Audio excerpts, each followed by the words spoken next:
All right. Three, two, one. Hey, everyone, and welcome to episode 308 of the KBMOD podcast. It is January 21st, 2018, and I am joined by our two lovely cast members, AD Zen and Yangity Yang. Hello. He's on his phone. I'm not on my phone. I'm actually fixing a Remembrance Day poppy. I'm not kidding. My. Yang multitasking during the cast already. Well, I apologize. I judged you too quickly, and I was just really out of line there. I'm sorry, sir. Please fix your poppy, because I know that's going to bug you. Yes. But how have you guys been doing? I missed last week, but I did listen to the cast. You guys managed to mostly keep things on the rails, you know? It was a good one. Yeah. Had Sham on. We hadn't had Sham on in a while, but he was a good addition. Always love having him. He's always fun to have on. Yeah, he killed it. And Tim surprisingly pulled it out. I don't know from where, but I'm just kidding. No, Tim is great. Yeah. Although he's got some questionable opinions. Tim is like a rare case where he's another KBMOD member that is into the occasional weeb garbage.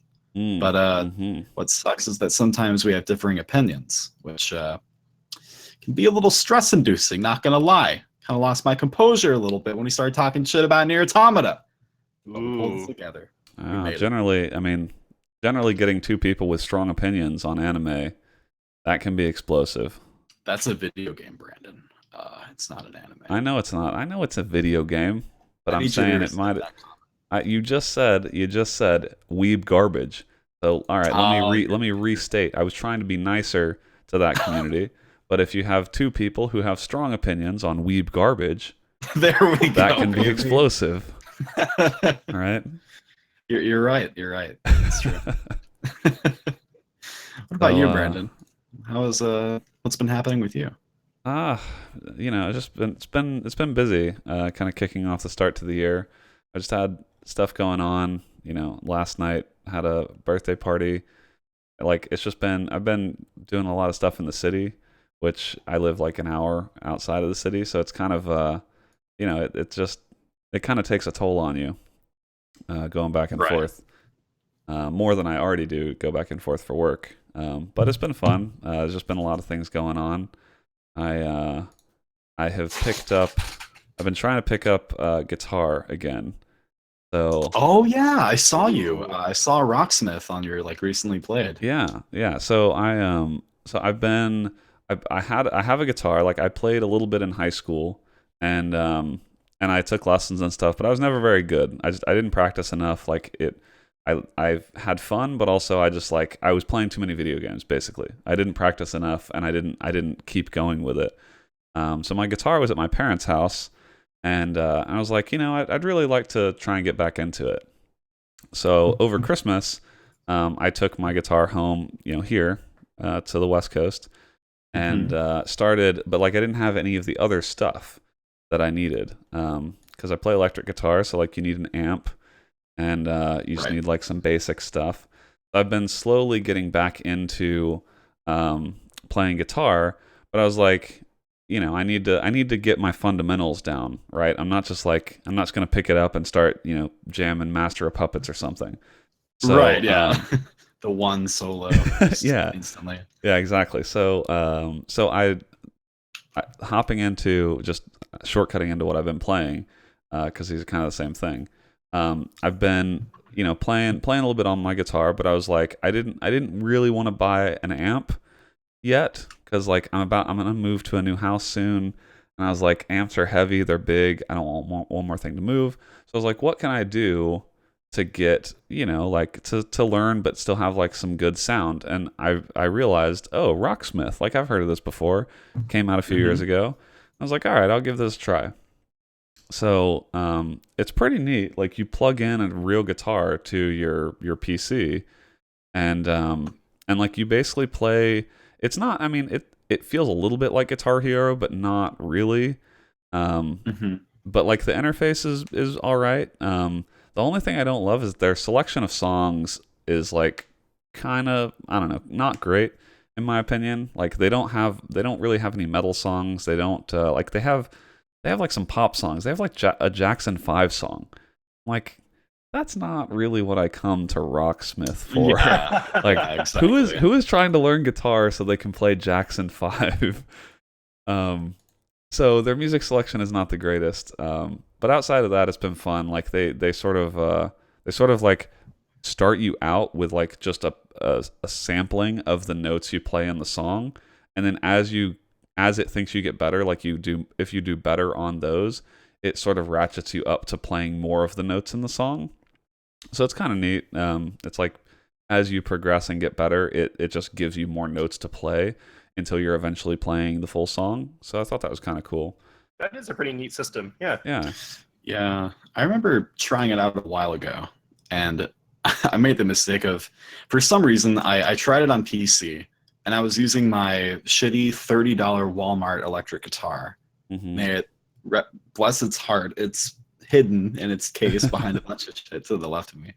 And for some reason, the cable didn't work on PC, so I ended up using it on like PS3 for a bit, and it was fun. It's just I can't really play guitar because of I have like a fused bone in my wrist where I can't really rotate my wrist all the way, so I can't like hit certain notes without really straining my arm. So, but from the little I played, it was pretty cool. So yeah, it's a pretty neat little thing. Like the fact that it combines using a real guitar and actually playing that real guitar, and then just like it can decipher the notes that you're playing, and like it's got a built-in tuner and stuff. Just like the fact that I think it's a really neat idea, and the execution is pretty good. So yeah, so I mean I've been enjoying that, and it was $60, and I think 50 of that pretty much was this like custom cable that plugs from the guitar into a USB port. So I guess it's not super cheap, and they have DLC for buying more songs, which I don't know, I don't really plan on doing that. But yeah, so that's kind of been one of the things I've been doing, is like trying to spend some time practicing, and getting better at guitar. Which is tough because that's just one more thing you're trying to fit in the day, and so it's like, do I play video games? Do I practice guitar? Do I, the adult prioritization. And also, Right. I did end up just like deciding to buy an amp, and so that's behind me now. So, that's been my past couple weeks. I guess I can talk about. Well, I want to hear what you guys have been doing before I talk about what else I've been playing. I've been playing a little bit of things. Oh, cool. But what have you guys been up to this week? Nothing too crazy. Just a few little things. A lot of my IRL friends have been getting into Magic the Gathering, which of course spurs myself to get back into Magic the Gathering because I remember like first couple years of college, I was getting into it because everyone was playing Magic at college. And then I tried like, hey guys, we should all play Magic. It's actually really fun. No one gave a shit. Now it's 2018, like, oh my God, David, you play Magic? Like, all right, buddy. All right, I see how. I feel like Magic kind of goes in waves. It's like sometimes it seems like it's the flavor of the month, and then people, like, especially when Hearthstone came out, I felt like there was sort of a resurgence in people wanting to play Magic because they were like, oh, Hearthstone, that's like kiddie RNG stuff. And so they were like playing Magic because that's like the hardcore game. Real man's game. Real man's card game. The real man's collectible card game. Which, as I'm sitting, I have two decks. I have one that's like a pre-built, like black and white deck, and I have a bunch of cards like from a long time ago.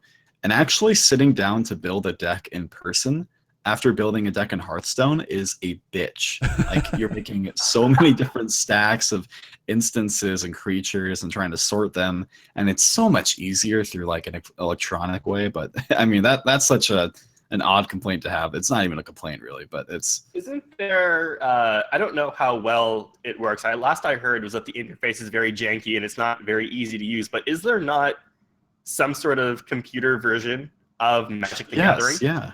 It's there's Magic on Steam. I haven't played it myself, but from what I understand, it's actually getting worse with every version they release. I've heard pretty mixed things about that.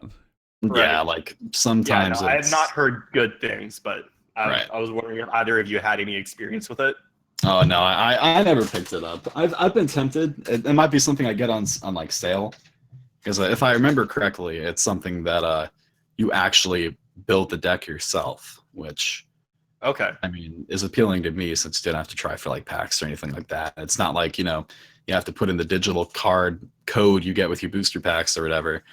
But one thing that I feel like they do, which is kind of, and I'm not sure they do it in the game on Steam, but I know for like the official like Magic tournaments, you can only play with like the most recent sets of cards, which Yeah. I Okay. think is kind of. But I'm not sure if that's how it is on Steam. Which I mean, speaking of which, that's why everyone's getting back into, because I think a new set just came out a couple days ago, and so they're all going crazy. Okay.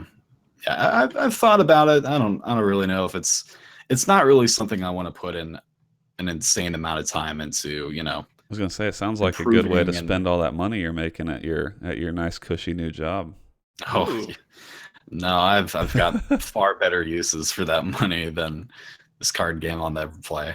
I mean, I'm just happy with my pre-built deck, and then I'll wreck with that. I guess I'll do what I can, but sitting down and trying to think of like I suck at card games. I suck at Hearthstone. Like, and building a deck and thinking about like end game and balancing like costs and shit is I'm terrible at it, and it's just something I don't want to put a lot of time into, and I could be like improving at other things, like mainly being video games. Like I'd Counter rather Strike, Katie.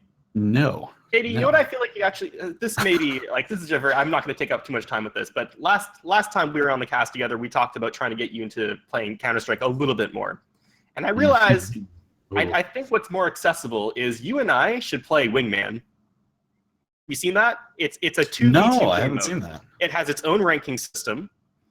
It's essentially see the this. same game mode. It's just a 2v2 system, and we could hop into that together, and we could work on your CS:GO talent. Oh, so that's like a playlist on CS:GO is Wingman. Yes. Okay, I thought that was like a game on Steam. No, it's a 2v2 game mode in Counter Strike. Okay. That sounds Has cool. its I own didn't know ranking about system. that.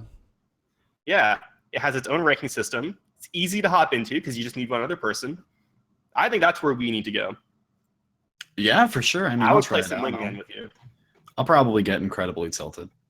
No, it's fun. Well, see, this will be easier because it's easier to manage between you and I. You're not having to worry about 3 other people. Right, And exactly. you only have to think about 2 other enemies. You'll be good. You got this. Yeah, definitely. Like I play I really got into Battle Right with some friends of mine, which is like 2v2, 3v3. And I tried really getting back into League before the season started up, and then it just got to the point where I don't like how you control in that game.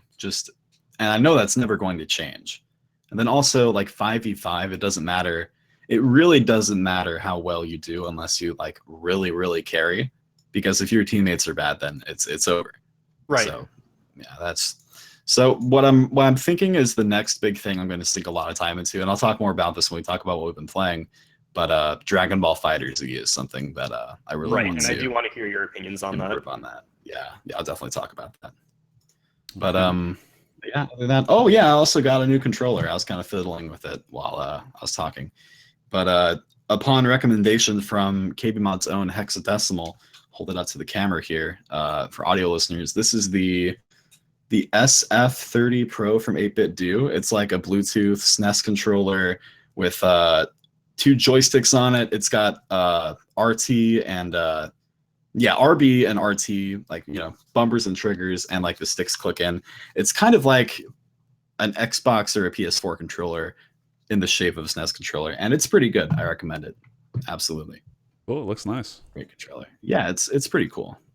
But been having a real swell time trying to get it to connect. It's just not working because it's Bluetooth, and I can't find my shitty Bluetooth dongle because my computer doesn't have it built in.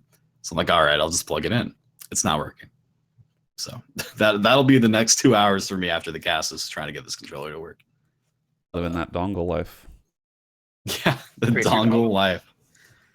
What have you been up to, Yang? Uh, I've been paying the price for that vacation that I took. Catching up on work. I mean, I knew it was going to happen. It's the punishment of having a full-time job, where if you take time off, it just it doesn't go away. You just got to deal with it in condensed days once you return. So it's been a busy past couple of weeks, or a past week for me. But in between that, I've been doing my very best to try to watch as much of the E-League Counter-Strike major that's going on right now. Yeah.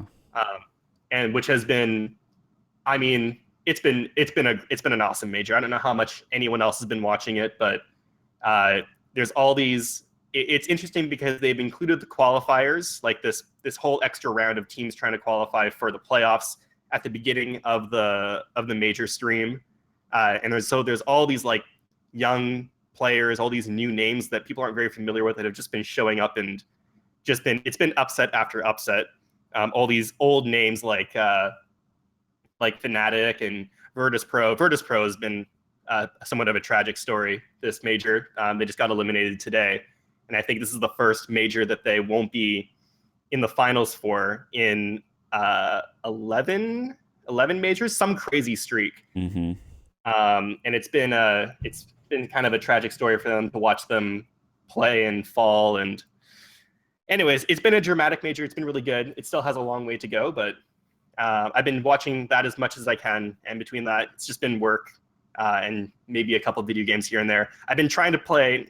Maybe I've played the most Counter-Strike I have in a while. That's not been the competitive mode, because I don't know, whenever like a major comes on or you see like a lot of these high skill teams, it makes me wish I was that good or somewhere close to that. And of course I'm nowhere near it, but just kind of inspires me to get back into like a deathmatch or something, to be like, maybe one day, but of course not. So a little bit of Counter-Strike, been watching Counter-Strike more than anything, and then outside of that, just catching up on this stupid vacation that I took. I mean, I had a great time, but now I'm just paying for it. Yeah. Right. Well, have we been eating anything interesting? I will go first. I've had some pretty good meals over the past couple weeks, but specifically one of the interesting ones was this like Hawaiian inspired place. It's a pretty nice restaurant in San Francisco that I had never been to before, and it's like Hawaiian sort of inspired food. And one of the dishes, they had some really good dishes. One of the things they had was they had a starter that was poke, and so my mom didn't know what poke was, but it's like sushi. I don't know how it differs from normal sushi, but it's good sushi. But it was on like a seaweed cracker, and you just basically like ate the whole thing at once, and just all the flavors were just so good together. Sounds incredible. Yeah. So I could have just eaten that for the dinner.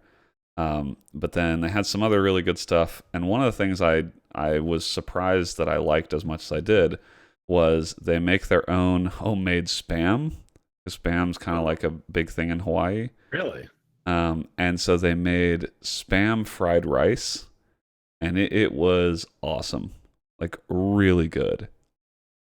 So that's something that I would probably never make at home, because like I wouldn't put together fried rice and like normal spam, but their like this homemade spam was really, really good. Right. And so it was like a really good meal, and kind of a place that I wouldn't have expected to like as much as I did. So that was pretty fun. Yeah, I mean, you had me interested. I'm literally looking up images of Hawaiian poke now, and it looks incredible. Like, This is all I want to eat right now. Absolutely. Like, some of those dishes are really good, and I don't have them that often, because it's like kind of a specific thing. But yeah. So if any of you come to the Bay Area, we can go have some poke and spam fried rice. Sounds. I'll take you up on that for TwitchCon, baby. What about you guys? Just enjoying the usual great home cooking from a talented family of chefs. Man, you really like just putting the screws to us there. Doing what? Just you like rubbing it in. That you just no, I'm not trying to rub it in. the usual gourmet meals at the No, KB's in come on. My household. long ancient I'm line not trying of to brag. famous chefs. So you can talk about like artisan Hawaiian food, and I say good home cooking. Oh, KD, really rubbing it in, Mr. Big Shot. No, I No. just love that that's, like that's your norm. Your norm is just like fantastic food, so you're not even sure what to talk about because you just have this smorgasbord of delicious meals. We're talking better than Red Lobster every single night. No, I'm just kidding. Hey, that's actually, No, I mean, I if can't say I'm just kidding. better than because my Red dad Lobster listens to every this. single He'll be night is pissed. actually a pretty high bar. Yeah. Because every Yeah, night, like Red Lobster is not like something I crave or anything, but right. if you're consistently getting better than Red Lobster every meal, that's pretty good. Like you're eating pretty well. Yeah, that might have been an exaggeration, but I mean, it's been some really good food. Last night, my dad tried making these. Like he tried doing his take on like steak and shake Frisco melts, and he did 2 patties, and he had this really good kind of Thousand Island dressing, Oh, like okay. mix, and that was delicious. Tonight he did like a Mississippi pot roast, which is like a chuck roast. We put on some like ranch dressing mix, like some pepperoncini peppers, and I think it was like what 8 hours of slow cooking, and that was delicious. When is he gonna pass down the cooking responsibilities to you? Hey, we are trying, and I am terrible. Well, I'm of course. talking. I mean, I'll be yeah. in the kitchen trying to, because that is something I've definitely been thinking about. Like, what? I would really love to cook at the same level as him, so I might as well get this knowledge from him, while I can. And I'll be like in the kitchen. I'm like, you know what? I'm going to start off pretty simple. I've got this 67-cent noodle meal that I'll go ahead and. It actually is a big step up for me because it doesn't involve the microwave; it involves the oven, which is huge for me. I promise you. So I get the water boiling. I don't put in the noodles yet. That's a rookie mistake, but boys, let me tell you, I turn my back for 5 seconds, and I put in milk in the water too. That's what the recipe called for. And I look away for 3 seconds. I turn back. Milk is like pouring onto the stovetop. Thankfully, we have like a modern kind of stove where it's all a flat surface, and so they can't really fall into any like cracks or anywhere. And I'm freaking out. I don't even know how to handle the situation. And my brother comes in. He saves the fucking day. I actually learned a lot because he turned everything off. He actually poured Mountain Dew onto the milk, which like kind of freeze it up, and he just let it kind of sit for a bit, wiped it up, didn't let it dry, which I mean, at the end of the day, learning experience, but it really just reinforced. I mean, you know what? You're right. Seth in chat saying it takes time to practice, which I absolutely agree with. I just need a lot of practice. Katie, based It's on like your experience trying to boil some noodles, I really want you to live stream this. No, I'm talking like I'll be like stirring spaghetti as it cooks, and I'll have like 2 oven mitts on. And it's like one time he was doing like a shrimp and like Korean beef kind of bowl, and he is putting on the shrimp. And he's like, no, I was putting in the shrimp, and it came time for me to flip the shrimp on the I don't know what it's called, but whatever it's cooking on, and I was like flipping out. I was like the little the grease that would pop up and like hit your hand would just burn the shit out of your hand. In reality, it's not painful at all. It's just a little bit of heat. But for me, big pussy boy over here, I'm freaking out. And I'm like, this is too painful. I'm struggling so much. And I watch my dad do it. He's just effortlessly flipping the shrimp. He's hacking. Vac ban. He's hacking. Well, I mean, at least the thing is, if you're going to learn, at least you're learning in a setting where you do have people who can save you from like the milk falling down in the oven and stuff. Right. If you're trying to do that on your own, you're liable to get someone killed. I'm fairly certain if I did that when I was home alone, the house would be on fire. There's not a question about it. So you gotta start slow, and you gotta build your way up there. You're right. I gotta focus on it. Yeah, that's what I really want to build on. We talked about a little bit before we started the cast about New Year's resolutions, and getting better at cooking is something that's definitely a goal.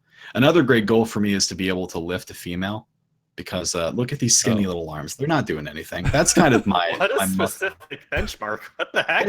Hey, listen, Do you have a specific female in mind? I mean, you could. That's not the question we're You could answering. lift. I'm sure you could lift a small child, regardless of your. A small child. Okay, we're talking. Let's just move on. I said too much. All I mean, right. hey, look, it's your resolution. I don't need to get involved, but I try to say things as just witty little jokes, and they just get botched. I'm looking for a little more specificity. I mean, I think you've piqued everyone's interest here. That I would say phrasing your resolution in that specific way. Some people say they want to work out. Some people, say they want to build muscle. You say, I want to be able to lift a female. Lift a female.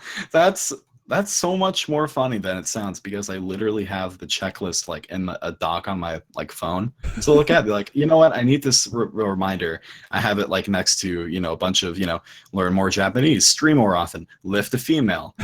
It's just all right. Maybe I need to rethink that one. Maybe be a little more detailed. Is it female dog? Yeah, I'd lift Chelsea. Is it just so you can sweep her off her feet? Yes. Yes. Okay. I see where you're coming from. It sounds like he wants to bench press her off her feet. Sweep her off her feet and then bench press her. That's actually his resolution. He's gonna put it on his Snapchat. I would sweep her off her feet, and then my ankles would actually break a little bit. I think would you? Because I'm only imagining you lifting her up and dropping her like those competitive heavyweight lifters just from above your head. That has happened. Yeah, nothing in the resolution implies that he cares about this female's safety. No, not at all. I need to change it to at least safely raise a female. I think you probably, if it's going to be actionable, you need some more parameters around a goal like that. Right. People talk about going to therapy for some deep issues. I just need to walk into the office with my doc open of my resolutions, and she'll just see, he or she, whatever the therapist is, will see lift a female and be like, all right, we have a lot of work to be done. Please take a seat. And that's probably not even the most concerning thing on that list. Yeah, there's much. What's this about? Dick growth? No. Whoa. All right. That's last year's resolution. The floor. It says here you want to pick a paper off of the floor with. No, you can skip that. You can skip that. All right, KD, what have you been playing? Non-resolution related. Yeah, PG-13 for once. Let me see. I actually did a little notepad of what I've been playing, so don't forget. So I talked about it a little bit a few minutes ago, but I did finally, after much trial and error, I got to play the Dragon Ball Fighters beta. Yeah, that was out, the open beta. That was actually incredible. Playing that and going online, it was very well populated, being an open beta, and this is coming after, before the beta went live, I was so hyped to play it. I was like, you know what? I'll play any fighting game. Look at this. Gamer Appreciation Day at Family Video. Walk in and get a free game rental. I go in, I get Marvel vs. Capcom Infinite. Listen, Marvel vs. Capcom. Huge in the fighting game world. It's got to be a banger. That is one of the most disappointing games I've ever played. That game is just a game I actively dislike, Marvel Infinite. There is so little care put into that game. And I know it's a small complaint, but just the UI really enforces that. Everything is so plain. You look at Marvel 3, you've got personality everywhere. You look at the jump from Marvel 2 to 3, it's humongous. I mean, of course, going from 2D to 3D is going to be a huge jump, no matter what you do. But I was thinking, after years and years between games, there'd be a huge, jump. It is the most blatant, let's take Marvel 3 and try to redo it, but make it look worse. And take out characters that people like and replace them with characters that not many people care about. It's just there's a shorter roster. I don't want to make this a huge rant about Marvel Infinite, but going from Marvel Infinite into Dragon Ball Fighters was amazing. Now, context, I've never seen an episode of Dragon Ball in my life, although I want to after playing this. Going into, you don't really need to know anything, but there's a ton of fan service if you love the show. For example, depending on who fills your team and your opponent's team, the intro or the outro movies for the fights will change to recreate scenes from the show in the engine. and they're like painstakingly created. Which brings up the game just looks fucking incredible. If you've ever seen Guilty Gear, it's always been something where like, oh, this looks 2D. Wait, this is actually 3D models. And it's always been that's definitely been the best looking fighting game has been Guilty Gear so far, until Dragon Ball FighterZ came out. And you just have to look at some gameplay. Like really any match of that game, you just watch and you look at the characters and the detail in the environment, the particles everywhere. It's just a beautiful, stunning game. It's going from gameplay. It's very well balanced where it's very accessible where you do have that one button mash combo you can do, and there is the Gatling combo from Guilty Gear, just light punch, medium punch, like in order like that. You can do that, and you can work with the moves that you have, but everything works and feels so well to where you get the feel of a fighting game. Also, it's not just get one hit and then confirm that into an infinite like Marvel is. You don't get that. It's been very well meticulously designed to be fair and give you a lot of options, including you have a vanish move you can do. Or if you hit triangle and circle at the same time, you actually vanish and reappear behind the opponent at the cost of 1 meter. It does things where if you hold down 2 buttons, you can charge your meter, and that actually raises exponentially really fast of how much you can charge your meter, which kind of rewards you for your opponent letting you get in a charge instead of like one constant speed. It's just a bunch of little things, and it's just been a very fun experience. And the online, better for worse, it's despite all the crashing it's had, which I'm hoping that won't be an issue in the full game. It's been a very fun experience online, and there've actually been a few people that I played against, and I'd messaged them, good game. They'd be like, yeah, good game to you too. Did you pre-order? I'll add you and we'll play after that. So I had like 3 people added that were going to run it back when the game comes out. Remarkably friendly. Right? Exactly. I was expecting, shut up, little bitch, you spammed Frieza. No, none of that. And that reminds me, after playing that, I was like, you know what? Everyone's going to be hype about Guilty Gear now after playing Dragon Ball Z. I'm going to load in that bit. I put in Guilty Gear. I go online, ready to. I did a video on Twitter about this, but I'm online in Guilty Gear. I hit on lobby mode. Everyone goes crazy about the way the lobbies work in Guilty Gear on PS4. I go in there. I look in the servers.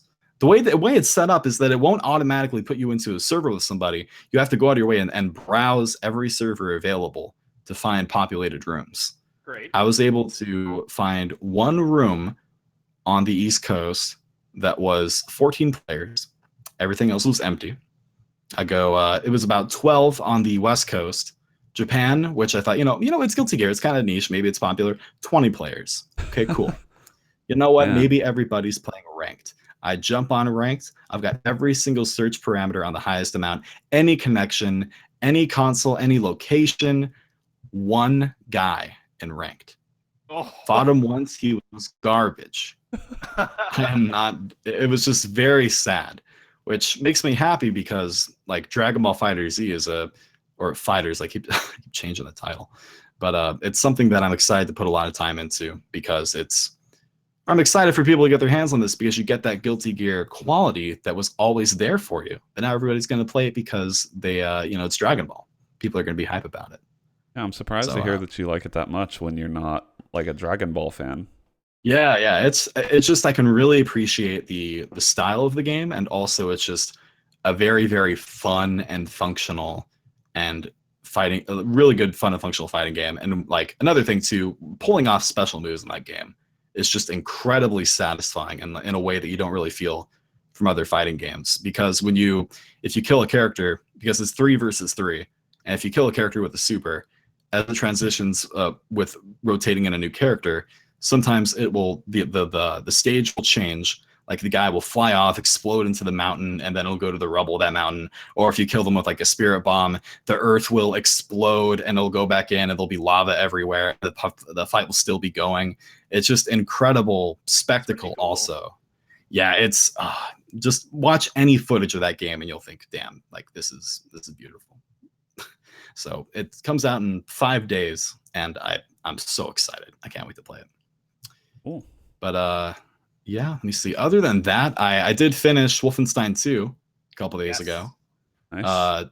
Did either of you finish it? Yeah.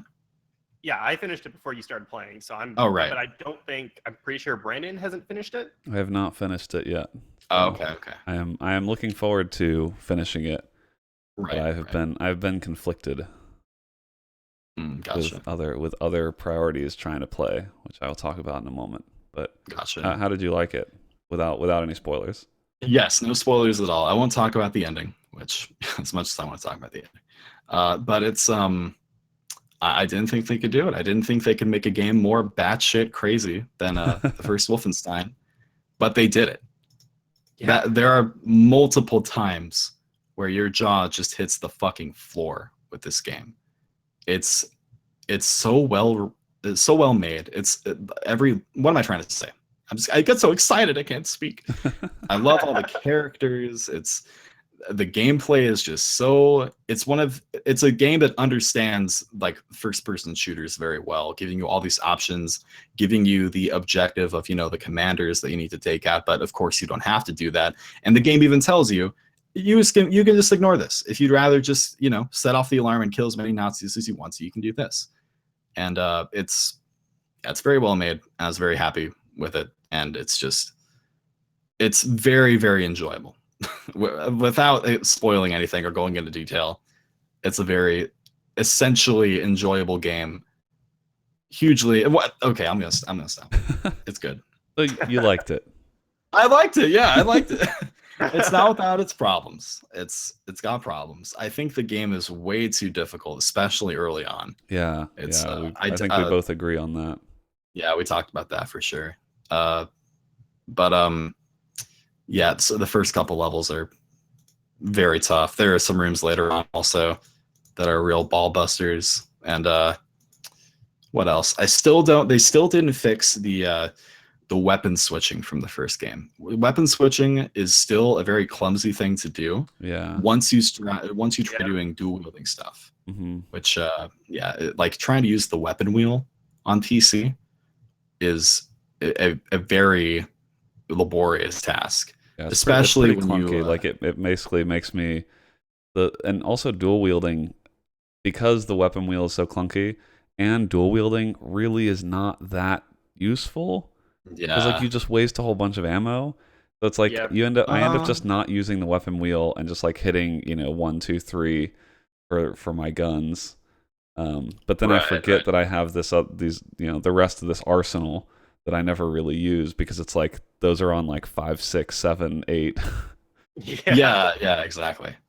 Yeah, dual wielding especially gets really complicated. Like, I mean, I do like having dual assault rifles if you want a large amount of damage going out, but it gets really clunky when. So one thing in Wolfenstein 2 that's on the first game is that you can dual wield different weapons at the same time, which it gets very annoying when you're in like a stealth section and you're dual wielding silenced pistols, thinking, "Yeah, baby. Oh wait, I've been spotted," and I hit 3, for my assault rifle, and I'm still holding one pistol in the other hand. If I want to switch to my assault rifle, I have to disable dual wielding, go back to my pistol, then hit 3 for the assault rifle again. Yeah, and there's just much more time. And the weapon wheel, it doesn't stop time or slow time when you switch weapons, unless you get a really late game upgrade for it. And even then, it's still not worth it. Just hit the number keys. So there are a lot of minor complaints, but overall, it's also very painstakingly made game. There's so much detail. There's so much like optional little conversations with other cast members that you'd only see if you hang around a certain area for a really long time, which I love, because it really, if it's cool. That's one of the reasons it's taken me a while to get through the game, because I feel like there's so much dialogue that you only experience if you just kind of sit and wait around. Like especially, I think there's a lot of kind of funny dialogue when you're sneaking up on a pair of Nazi soldiers or something. Like some of their conversations are really funny, or just really interesting in the context of the game's story. But you kind of have to sit there sometimes for like 30 seconds or a minute to hear their whole conversation, and it's like you don't really know when it's done. and then like eventually you want to just go, you want to get through that part of the level, but I find myself sort of sitting around waiting to see if there's any dialogue. And then, if you do that throughout the whole game, you could easily add like 30 minutes to an hour on if you were just like blowing through it. Exactly. Yeah, but I can, like, you'll hear Nasi talking about, like, with the main villain of the game, like, it's really only one guy killing everybody, are you sure?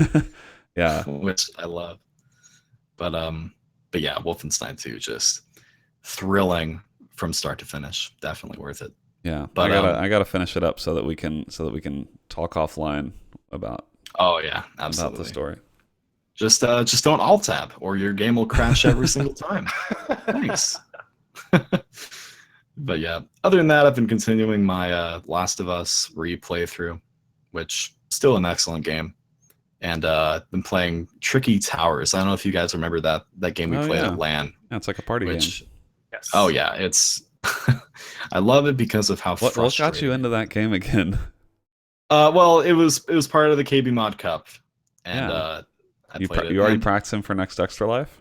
Oh, I'm practicing. It's pretty funny. We actually got everyone in the house to play it, which was pretty cool. I can't remember the last time us as a family played video games together, which is an incredible notion. Yeah, that's cool. It worked out. Yeah, but there was a lot of screaming. It's a very upsetting game. But yeah, it's fun. I tried going online. There are 2 people, which is pretty sad for me. But it's still pretty fun. Definitely a good party game. Yeah. But so yeah, I'm definitely I'll be going for rank 1, and I'll be dominating next year. Don't worry. Rank 1 of 3. Yeah. Of 3. Exactly. All right, yeah, cool. that's me. I'll go real quick because so I haven't finished Wolfenstein, but that's been because I've been trying to learn guitar and trying to like balance playing games and practicing and stuff. And then also I decided to pick up They Are Billions, especially after hearing Ying talk about it and watching some Twitch streams. I was just like, I have to get this game. So I started playing. And I wasn't sure which difficulty to start on because the difficulty is kind of multifaceted. You can either change the number of days you have to survive, where surviving more days is easier because the end of the game is like, a massive horde. So having more time to prepare is a lower difficulty. And then you can also change the number of zombies that are on the map. And so you can sort of change those things separately, and then you get to a sort of a difficulty percentage based on that. So I can't remember what I started on, but it was like I didn't know what to do, and it was like my first game, and so I started a little too high, and then I restarted and put it. I want to say I was on like maybe 22% or something. Yeah, that's usually where people will start. Yeah, and so so I was learning the game, and you kind of like, it actually ended up being, at some points it was like a little bit challenging in the early game, but then in the late game it was so easy. Like I was actually just I was sitting, I had full tech stack, everything, stone walls everywhere. Like I had everything upgraded. I had done pretty much everything you need to do. And I actually had so much upkeep that like I couldn't really expand anymore because I didn't have enough time to expand out and get a bigger army before the last wave. So I actually was just literally sitting, like I had cleared the map of zombies. I was sitting just waiting for the big hordes to come because I was like, this is, I've done everything I can do. But so I finally, like, I got my first win. But man, those games take a while. Like the one thing I would kind of like is if they had a like if they time allowed compression? you to speed up time, because granted, like if you're on harder difficulties, you will never do that. But on the lower difficulties, especially if you're, if you find a tactic that works really well, and you've basically doubled down on that tactic, like you just kind of sit there and you wait, either for your gold or for the next horde or for something else. So I do hope they put in time compression because that was actually the one thing sort of turning me off from playing it was I know I think I'm gonna win, but I just have to sit here and literally wait. And so I was tabbing out and like checking Twitter and stuff while it was just playing in the background. Um, Right. but I'm sure. I mean, I think for an early access game, I think it's really good. Like it is, it's a really good experience for what it is, and they don't even have the campaign yet. It's like it's not a finished game. So I'm looking forward to now that I've played one game, and I'm sure that I played really inefficiently. Um, I'm looking forward to trying like to up the difficulty a little bit, and I'll probably try and up the difficulty first by the lowering the number of days because that at Yeah. least will make the game shorter, and so I can if I'm going to lose, I'll lose more quickly. Um, but I've been having a lot of fun with that when I get a chance to play it, and it is an easy game to pick up and sort of like put down because you just save your state and it's all single player, so there's no online component really. Right. So that's been fun, and that's why I haven't finished Wolfenstein because I have to pick between finishing Wolfenstein or playing They Are Billions, Right. and so I've been wanting to play They Are Billions more than finishing Wolfenstein, but yeah, that's pretty much all I've been playing. I think a little bit of PUBG. I played a handful of games of Hearthstone because they've been giving out free packs and stuff. Um, but yeah, hopefully They Are Billions. I want to try and like unlock the new maps and stuff, which requires beating it on a higher difficulty. So that's my next step. Cool. What about Okay, you, cool. Ying? I haven't been playing a whole lot. As I said before, a little bit of Counter-Strike. The thing that I guess is the most different is I don't know what inspired me. Maybe it was They Are Billions, but I went back and I've started replaying an RTS that I played when I must have been 8 or 9. And I'm going back to it now because there's an HD remaster version of it on Steam. I've been playing Stronghold HD. Okay. I don't know if anyone They here's played remastered Stronghold. that for Steam? Yeah, and it's great. It works. It's a really good. It's a really good Wow. rendition.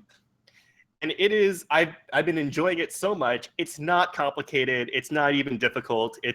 But going back and like seeing all like the 2D models of these archers. I mean, if you're not familiar with Stronghold, all it is a castle sim, like a really simplified castle sim.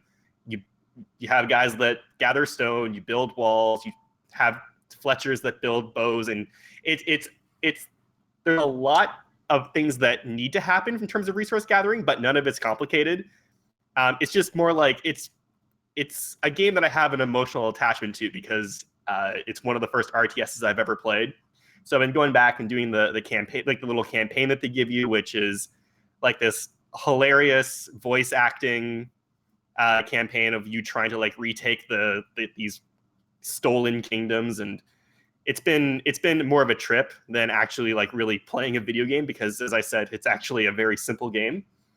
But I've been spending more time doing that than I thought. I thought I was just download it and I was going to get maybe an hour out of it and get bored with it. But I've had a lot of fun going back through all these missions and thinking like, oh my god, I remember doing this when I was in grade 4, and having that sort of reliving that experience with this old game that I had forgotten about for a few years.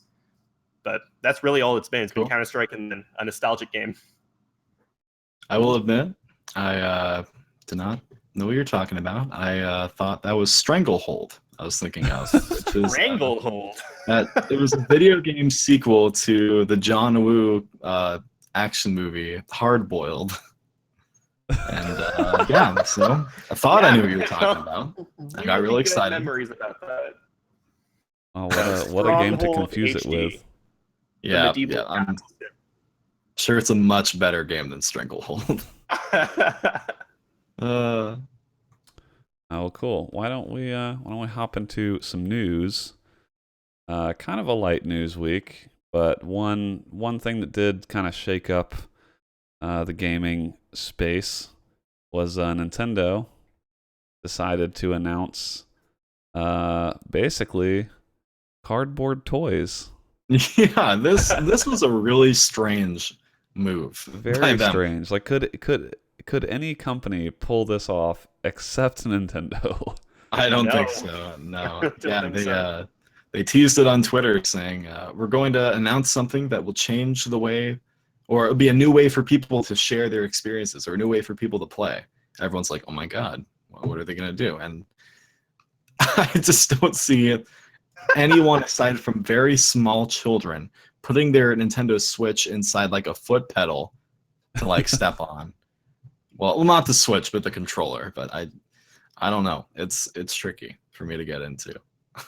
Yeah, I don't. It's it definitely seems aimed at sort of younger, younger kids. But I don't know. I mean, given that it's Nintendo, like people seem to go crazy for whatever they do. This Right. is this is one of those things where like it seems like a neat idea. Like I mean, it's very creative. It looks interesting, but this is just like not a thing I would be into. No. It's like it makes for a um, kind of a weird dichotomy when you have some stuff like this, and then like you put Doom on the Switch too. Like, Right? what is the Switch supposed to be? Like, is this a gaming machine, or is this like we're gonna make cardboard stuff and we're gonna, I don't know. The Switch, it's like I don't really know what it's for. Is it for gaming? Is it for this? What do you do with this?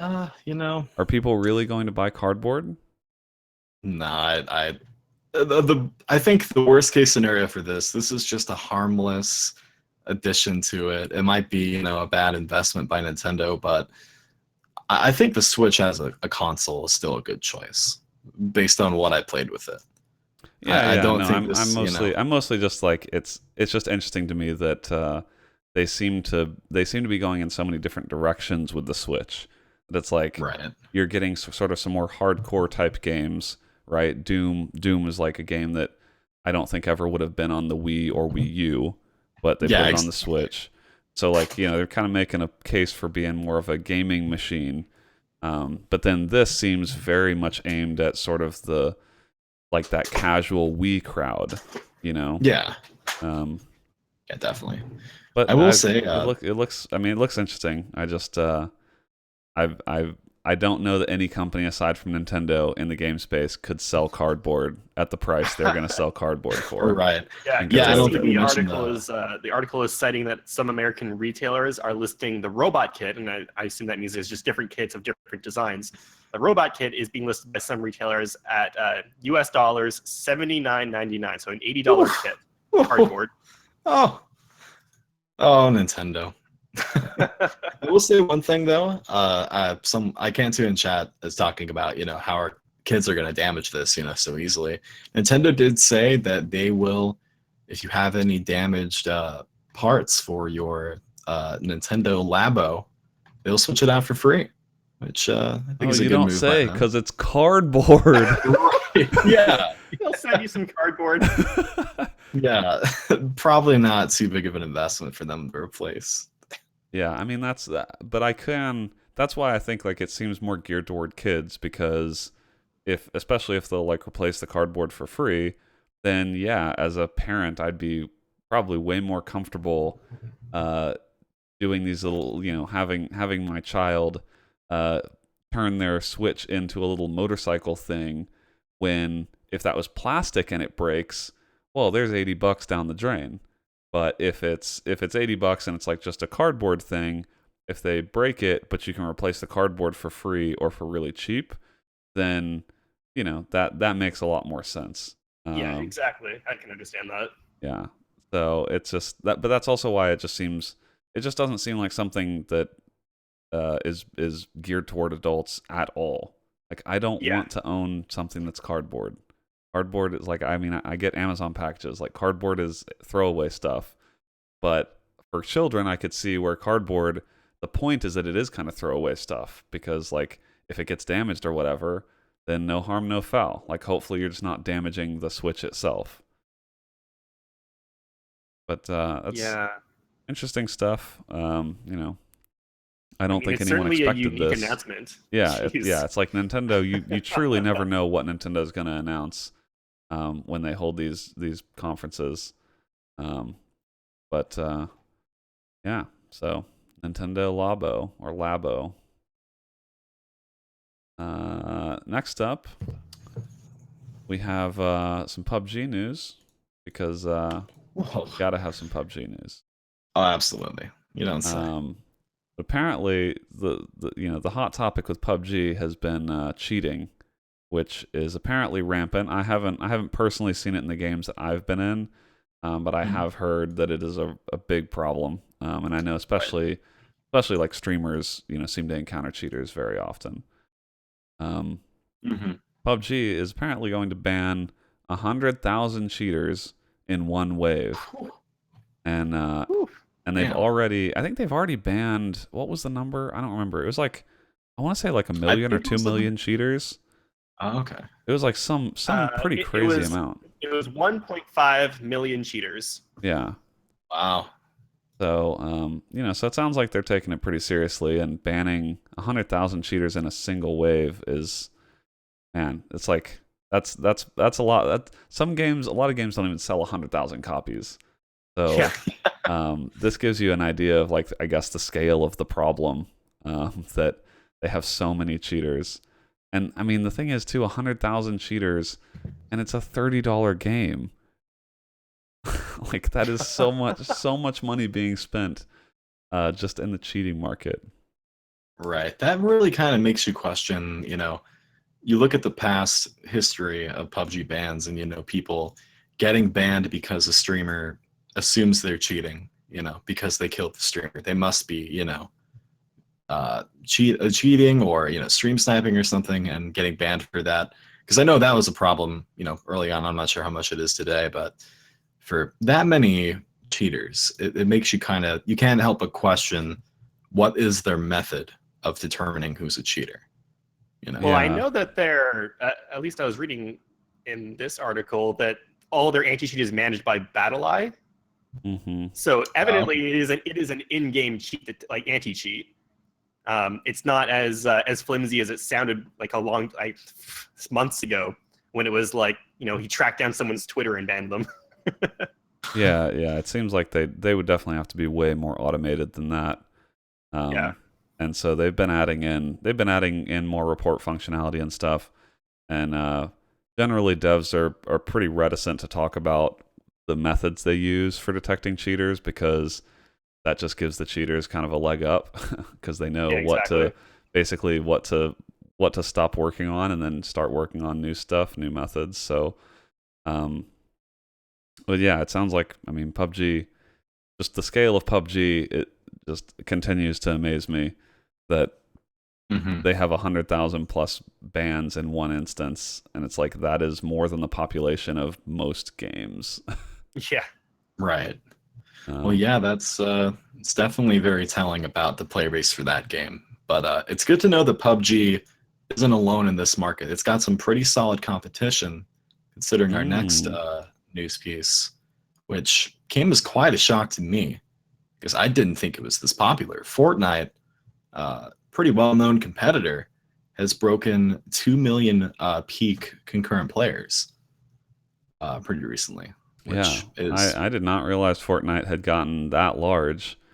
But the other thing, caveat, is that like Epic Games does not. So you have to play Fortnite through the, like, Epic Games launcher. Epic Games does not publish those numbers anywhere the way Steam does. So there's a small part of me, a small part, the conspiracy theorist in me, doesn't mm, quite trust the number that they're touting, because okay, that is okay. a, right. like, Fortnite is, I mean, it's big, but 2 million concurrent players would make Fortnite larger than every game on Steam that is not PlayerUnknown's Battlegrounds, and I just have a kind of a tough time believing that. But that's just me. Right, It's right. like I trust Steam more because Steam just publishes those numbers publicly. No, most other, like, services, right? Blizzard doesn't post their BattleNet numbers.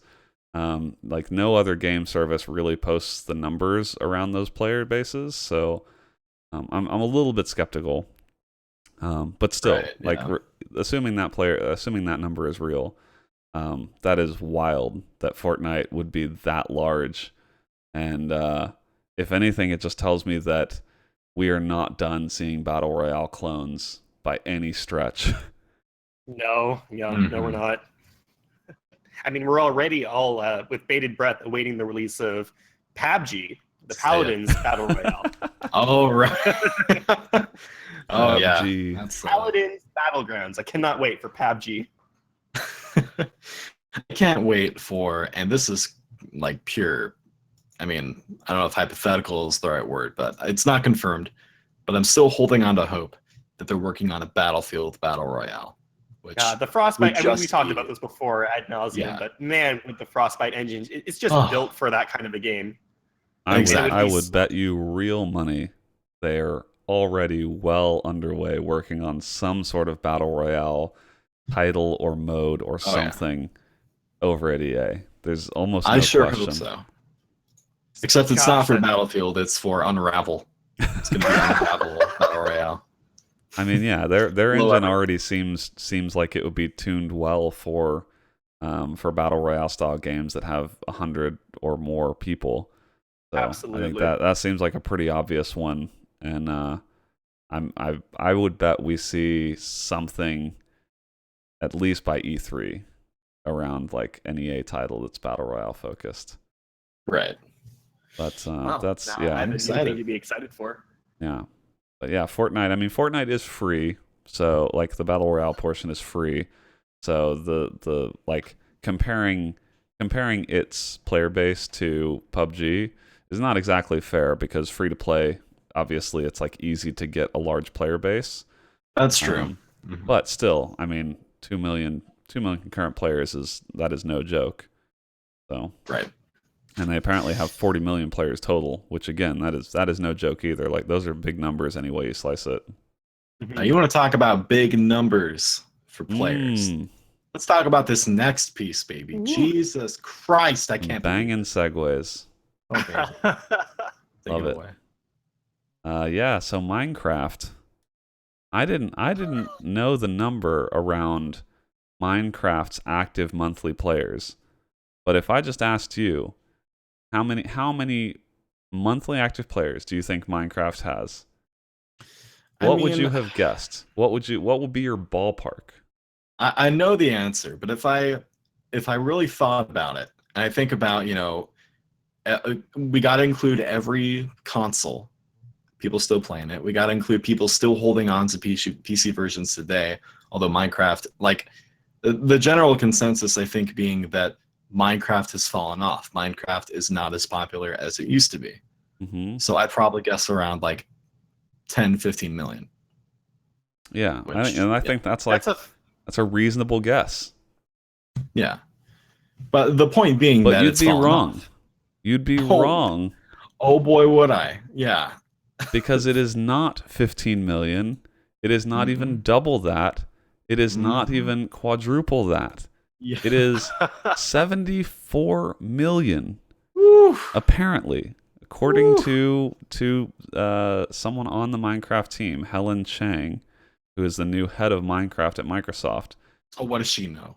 She said that they have 74 million players in the month of December, which is their biggest ever, and they have sold 144 million copies of the games across a dozen platforms.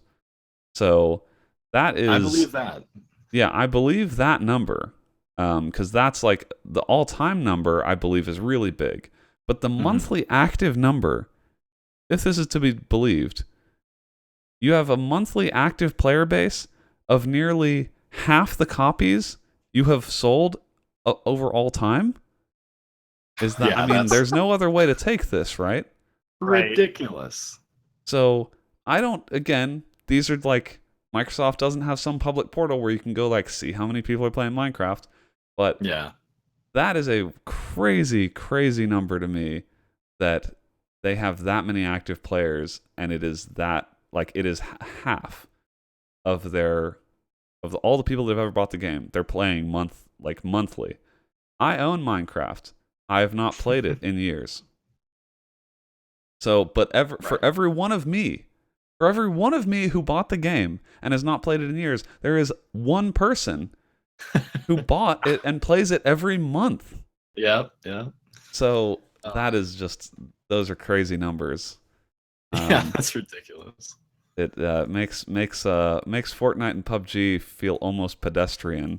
Like Uh, chumps.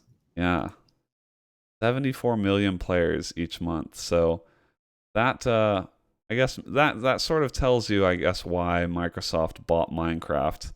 Because I don't know that they have. Well, maybe they've released numbers like this in the past, but I certainly don't remember if they have. Um, so 74 million monthly active users. That starts to make sense why Microsoft would have bought Mojang for what they did, because you're basically getting this massive install base, and they can change the game to start monetizing those users more if they wanted to. Like, you can do a lot of things with 74 million monthly active users. Oh yeah. That's crazy stuff. It's Plenty of just, freedom to try new modes and things like that because people are going to be in on it. You don't have yeah. to really convince people because odds are, I think out of 74 million, a few of them are going to buy it. Yeah. So. Yeah. So Minecraft's still in the background, I think, in terms of the public mind share. It's not like everyone's talking about Minecraft day to day, Right. but Yeah. it's just like this silent juggernaut that 74 million people each month are playing. That I is wonder crazy. how many of those purchased units of Minecraft are their parents' accounts, like kids playing on their parents' accounts back when when they used to play Minecraft, and they say, you know what game you'd enjoy that I still have is Minecraft. And now, they've grown up, they didn't play Minecraft for years, but now they have kids, and it's their kids playing on that copy of Minecraft that they purchased. That's a good point. I mean, Minecraft came out in 2009. So there are plenty of people now who would have had a child after the release of Minecraft, and their child would now be an appropriate age to play Minecraft. That's what I'm saying. So maybe we're seeing some recycled copies of Minecraft Maybe being so. reactivated. You might be right, because that's the only way I can think about getting to that. Like 50% of all of the copies they've ever sold are being played on a monthly basis. Yeah. That's unheard of. Yeah. I think more than anything, what they need to do next is work on their integrity for their players, because this is the second time my Minecraft account has been hacked and taken from me. And I just can't stand it. Did I tell you guys about that shit? Yeah, you did. Oh man, lovely.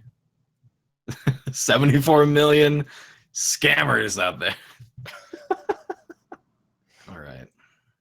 So, give us a nice little segue into whatever this news is. Yeah, this is. I know that no one. It's less so about the game, but just the circumstance around it. So there's this game called Ys 8, which is supposed to be originally stated for release in November of 2017. To which the day before it was supposed to be released, the game was delayed inevitably, with the devs saying, actually, we don't know what we're doing, everything's messed up. And everyone thought, at the time, this has to do with them retranslating the entire game. We talked about this a little bit last week as well. I'm sorry, hold on. Delayed inevitably? Did I? No, I meant indefinitely. Okay. Yeah. Sorry. Delayed indefinitely. The indefinite delay was inevitable in hindsight. Ooh. But okay. You don't know how right you are. So they come out and say that January 30th is the new release date for Ys on PC, after total silence about the game for the following 2 months. And earlier this week, the 19th, Ys comes, NIS America comes on and says, everyone awaiting the PC release, we have a very regrettable announcement. We are once again pushing the release to an as of yet indeterminate date.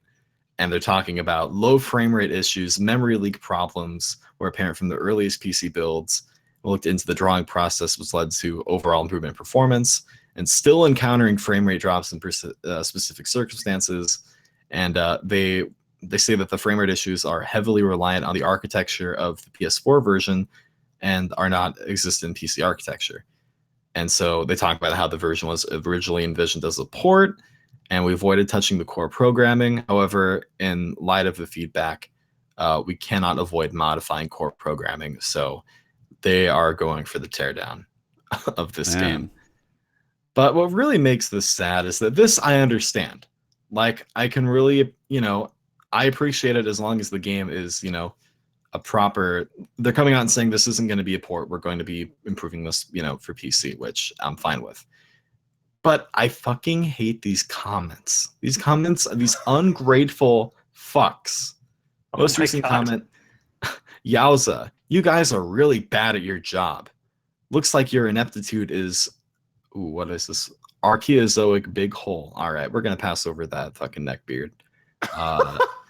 And it's just the amount of ungrateful fucks saying, fuck you, NIS America. You guys act like, and probably are, kids. And it's just, I just don't understand how people can be so ungrateful for them taking the time to make your game better. It's just stupid. It sounds like just bad project management, that like you would get to the point where you're so close to release and then delay it indefinitely. I mean, this stuff doesn't just crop up overnight. Right, yeah. So they knew from day one about these. I mean, they must have known pretty early on about the issues with the architecture. Yeah. And rather than tackle that problem, they just tried everything they could before inevitably saying that they would do the teardown. So yeah, Yeast, I mean, a great game from the demo that came out a long time ago, but it's just, if you're like me and you're counting the days, you're counting the minutes, and I was promised a review copy, and I was planning on playing in November, but it's looking like about April at this point. I don't know, but yeah, I just thought that was interesting, and just another example of gamer entitlement that just upsets me. I mean, as another, we do have someone playing devil's advocate in these Steam comments, and I love the line, "You'd have to have an IQ under 32 to get all pissy about after these guys stepped up and laid out the exact problems in detail." So we have a lot of people commenting with under an IQ of 32. That is a comment. Yeah, that's he's a warrior. Let's get him on the podcast. He knows what's up. I can appreciate that. Yeah, and I did see some intelligent people in the comments, but I found it incredible how many people are just like very, how many people said fuck you NIS America. Like, they don't owe you shit, buddy. But anyways, you know who does owe us something?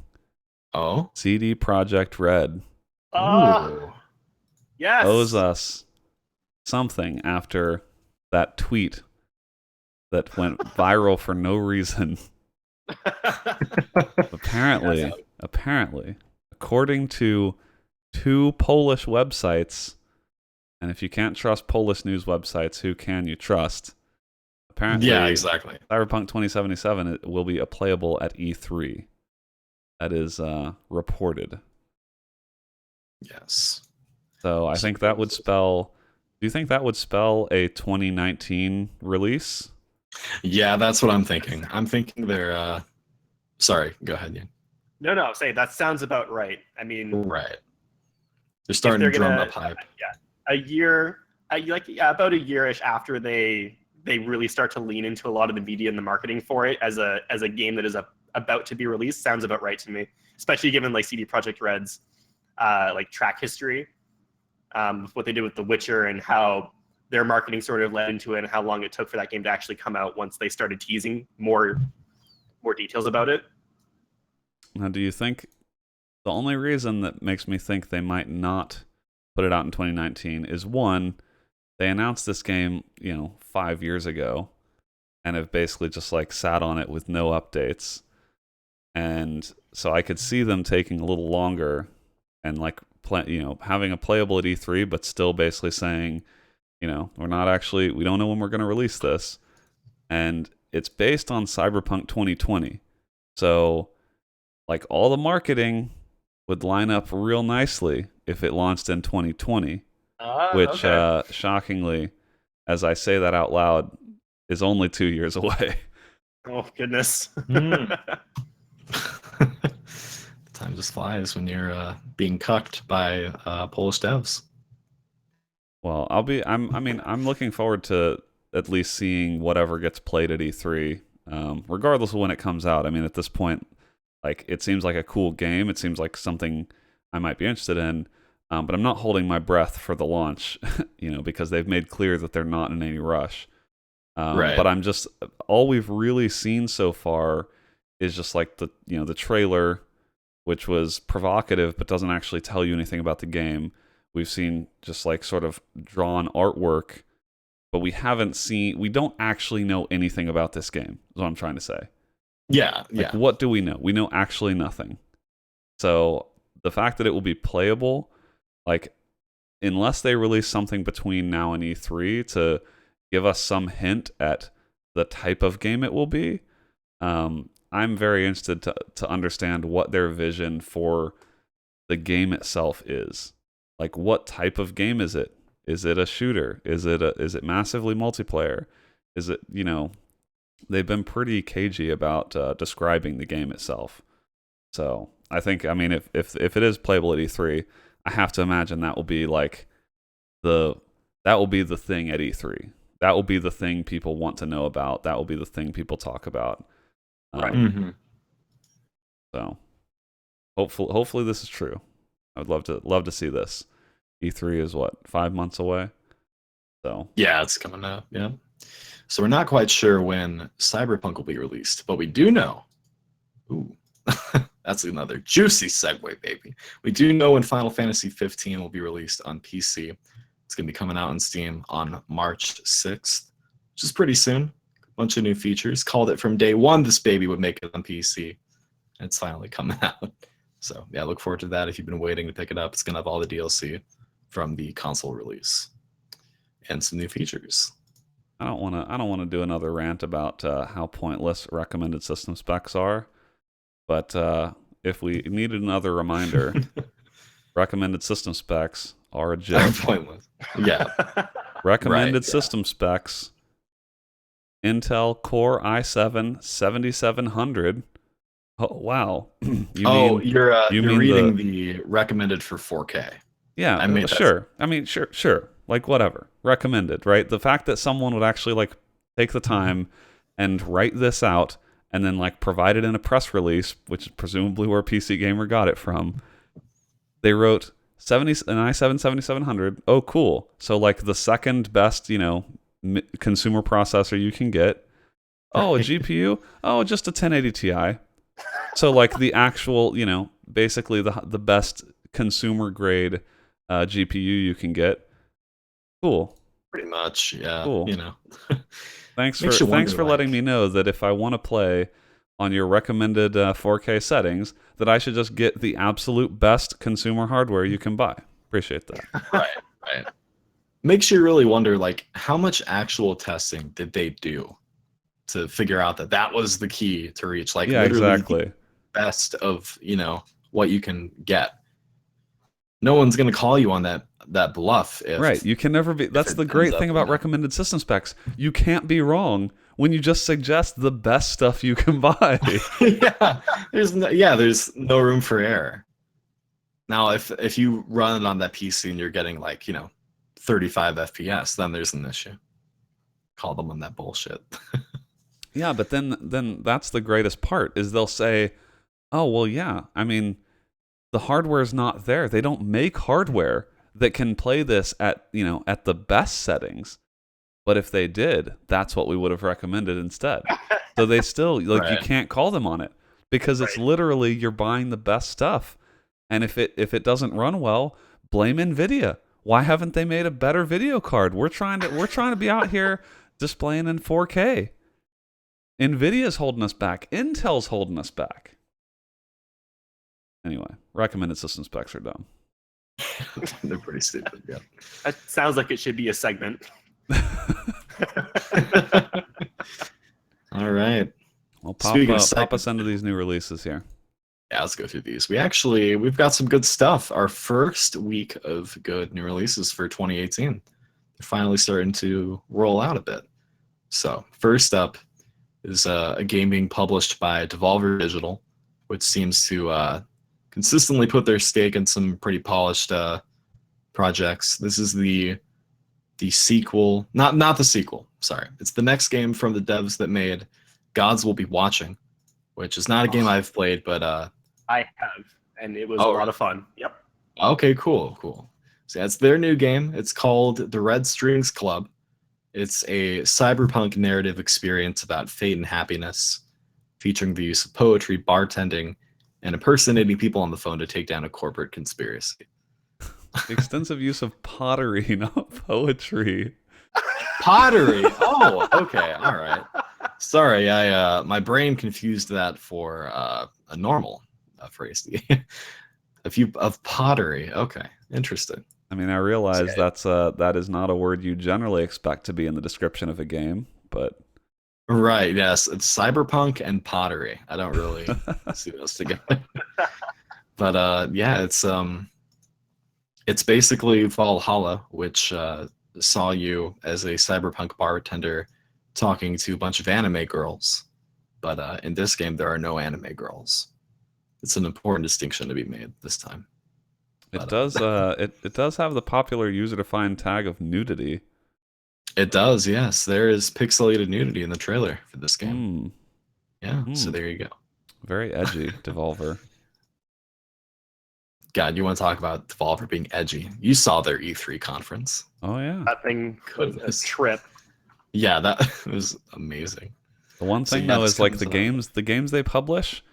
I absolutely like. This is very much in line with that E3 presentation. This looks like a game that will be published by the people that did that E3 presentation. Yeah, it does. It looks fitting. And yeah, it's at a pretty good deal too. It comes out January 22nd, and it's $14.99. And if you pre-order it, which as of right now it unlocks in 12 hours. If you pre-order it, you save 20%, and you get Gods Will Be Watching for free. That's a good deal. Pretty good deal. I'd recommend that. Gods Will Be Watching is a good game. I don't know really how to summarize it. It's sort of like a resource management puzzle game where they put you in all these different situations where you're making sacrifices to try to complete an objective, and characters die, and it's difficult, but it's interesting, and I'm not really sure how to explain it. You just have to pre-order the Red Strings Club and get it for free. Pick it up. Yeah. All right. Okay. Awesome. Yeah, that one looks fun. And our next game is also the second release from a dev studio. This one being Tokyo RPG Factory, which they released I Am Setsuna, which our boy AJ Likes Gaming did a review for KBMOD a while back when it came out, 2016. And in less than 2 years for another full RPG to be released, which is a bit sooner than I thought. Their next game, Lost Sphere, is coming out January 23rd. It's going to be $49.99. And I Am Setsuna. I didn't play it, but it's got mixed reviews on Steam. Looks like a kind of game that had some flaws, maybe played it a bit too safe. So hopefully they learn from those mistakes they made. It's a bad sign when their description reads inspired by X game. That's just not classy. You don't want to mention another game in the description for your game. Come on. What are you, indie devs? So yeah, take a look for that. Next up, Subnautica will be leaving early access on January 23rd. We'll finally I've seen people playing this game more and more, I guess, maybe in preparation for the official launch. Right. Yeah, I'm sure they're doling out more content. I'm seeing they have an eye candy update. They've got the cuttlefish update, long awaited, I'm sure. Oh yeah. That's what was holding me back, was the exclusion of cuttlefish up until now. How could you even play a game like this before you have cuttlefish? I mean, feels empty. Yeah, that's probably my biggest complaint with Dragon Ball FighterZ. There's no cuttlefish. I think there might have been one in Wolfenstein 2, but I can't confirm or deny. actually where they hide their Easter eggs. It's you got to find all the cuttlefish hidden in each level. It's a collectible. Ooh, I'd be down for that. Be a fun way to hide it. But yeah, Subnautica will be launching at $24.99, so check that out. I'm one of those people who are scared of the ocean, so I will definitely not be playing this game. Maybe this is a good opportunity for you to explore that fear, though, in the safety of virtual reality. In the safety of virtual reality, the most painful way to experience the game. I think I'll pass. Yeah, check that out. And, nevertheless, it's highly rated. Yeah, so it yeah, is. check It's that really out. highly rated. Yeah. All right. So next up is a game called I'm not sure how to pronounce this. I think Iconoclasts. It's a weird title. The Iconoclasts. But this game has apparently been in development for 7 years, and it's finally coming out. It's a pixel art 2D action game, and it looks well polished. It's got some great visuals. It's from Joachim Sandberg. He's looking at his other games. He made Noi 2 Love 2 Devolution. I don't even know what I'm rambling about. I'm just stating the information in front of me. Nobody knows this shit. It looks like a fun, 2D retro pixelated game. It says you explore a big world filled with intricate puzzles, interesting characters, and menacing bosses. And it tells a personal story about faith, purpose, and the challenge of helping people. So we're getting deep, baby. So yeah, check that out. One of the bullet points in the About This Game section says it has hours of nut-twisting platform action adventure. I am not sold anymore. That's wow. I'm not down for that kind of an experience. Yeah, I'm not sure if it's like, if there's something about nuts in the storyline, or if that's just they just kind of threw that in there. They're referring to the inevitable Rule 34 of the main character. Oh my God. Yeah, I just when I was reading through the description, I was like, oh, that's an interesting adjective to use there. Right, nut twisting. I'll have to remember that and incorporate that in the blurb for the website. Yeah. So, all right, so check that one out. It looks fun. No word on the price yet, but January 23rd that comes out. Also, another good-looking pixel art game is called Celeste. It's a single-player puzzle platformer from the makers of Towerfall, which is a pretty fun party game. And I have faith in that dev team. Going off the trailer, it looks like it's got pretty big focus on story. It's being handled pretty well, really well polished, and that comes out January 25th. Yet another very interesting bullet point. Yeah. As you make your way down, you start off with narrative-driven single player, fantastic. Massive Mountain teaming with 600 plus screens of hardcore platforming, great. Brutal B-side chapters to unlock, all right. Excellent in audio. And then the last point is just pie. It just says pie. And there's no explanation as to what that means. And you know what? They even continue like nothing happened, because the line continues following that bullet point. The controls are simple and accessible. Simply jump, air dash, and climb, and it moves on with some of the basic mechanics. Mm-hmm. And hanging up there is pie. Yeah, it's just there, just chilling. I don't know, evoking some mystery. It does, yeah, especially, when you look at, it kind of does that in the beginning and the end. It starts by saying, help Madeline survive her inner demons. And I'm like, that definitely doesn't look like something, that deep, but it's very, mysterious. It ends with like a quote saying, this is it, Madeline, just breathe, you can do this. So they're definitely going for story focus in that. So I'm excited. That's always a plus for me. So I've got high hopes. January 25th for Celeste. And lastly, the big boy, January 26th, Dragon Ball Fighters Z. Z is releasing. It's on Steam. Not going to be delayed, as far as I know. Beautiful game. Fun game. Cool game. And the final PC specs have been announced. So definitely check that important information out. Jot it down, build your PC, get ready for this game that will be dead on PC within the first week. Now, see, these recommended requirements, quite a bit more reasonable.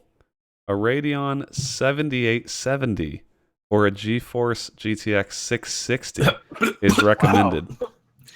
Oh man, breaking So the bank. basically, pull out any old gaming rig you've got, and it's good enough.